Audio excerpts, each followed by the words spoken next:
जबरदस्त, मेरा प्यारा ड्राइवर आ गया। Good morning sweet heart.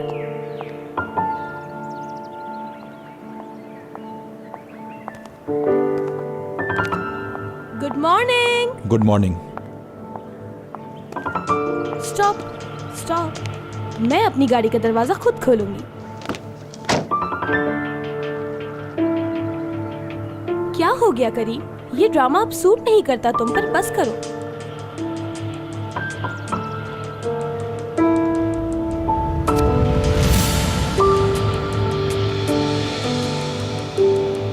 जवाब दो। हमारे दरमियान कोई झूठ नहीं, एक दूसरे से हमने कुछ भी नहीं छुपाया, ऐसा ही है ना? हयात का सरनेम उजुन क्यों है? उसकी माँ का नाम एमने क्यों है? बाप का नाम जफर क्यों है? प्लेस ऑफ बर्थ ग्रेसुन क्यों है? और तुम्हारी असल शनाख्त क्या है?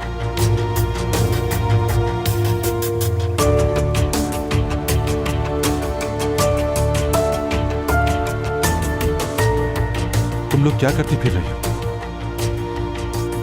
लाओ मुझे दो ये कार्ड। क्या बात कर रहे हो तुम करीम, यानी क्या करेंगे हम भला? पागल हो गए हो तुम क्या? एपिक हूँ मैं, एपिक तुम्हारी। हयात हयात है। इधर लाओ, मैं देखती हूँ, शायद कोई मिसअंडरस्टैंडिंग हो गई होगी, उसके अलावा क्या होगा?